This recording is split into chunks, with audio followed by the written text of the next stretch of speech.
Today I'll be going over how to create your in-text citations and reference page for an assignment.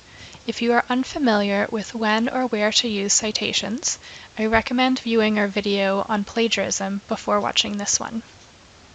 Let's first look at our in-text citations. These citations are very short and in the body of your paper. They tell the reader which information in your paper came from another author. They are used when you have a quotation or when you summarize or paraphrase another author's work. Here I have the example paper that I am working on. At the end of the sentence with this quote, I need to have an in-text citation. My citation will have the author's last names, year of publication, and page number inside of parentheses. In this other example, I have the author's last name in the sentence. In this case, I put the year of publication in parentheses after the author's last name. It isn't a direct quote, so I don't need to add the page number. Both ways of doing in-text citations are correct, they are just different styles. At the end of the paper, I have my reference page.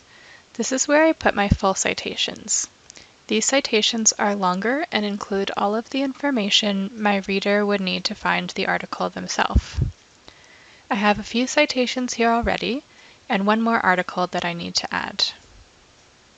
I found all my articles in the library's databases, so it will generate my citation for me. When I have the article open, I can click on the Cite button at the top to create the citation. For this paper, I am using APA format, so I'll click on APA and then copy the citation. Now I'll paste the citation into my document. You'll see it has the author's last name, then initials, the year of publication in parentheses, the title of the article I used, the title of the journal the article came from, the volume and issue number, then the page numbers. Because I found this article in an online database, I also have the link. I went to check it over to ensure that the citation is correct. In this citation, the only thing I need to change is some capitalization. In the article's title, only the first word of the title and first word after the colon should be capitalized. I would also capitalize any proper nouns, things like people's names or location names. The journal title here is correct. The first word after a colon, and every important word should be capitalized. Then I'll put my citations in alphabetical order by selecting and dragging the citation into the right place.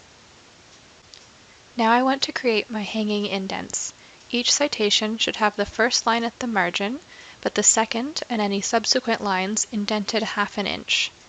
I'll select all the citations and then go up to expand the paragraph menu. Under indentation, I'll select the hanging option. Now I want to double space everything on the page. I also want to make sure my entire paper is in Times New Roman and 12-point font. I'll double check my paper and citations for the correct formatting.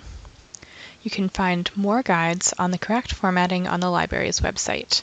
From the home page, click on Essential Skills, then Plagiarism and Citation.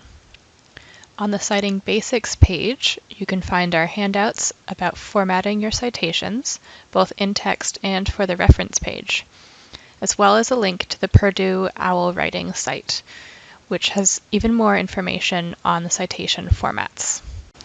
The examples in this video were using APA format, but your instructor might prefer MLA or IEEE format, depending on your program. Just make sure you stick to a consistent format throughout your paper.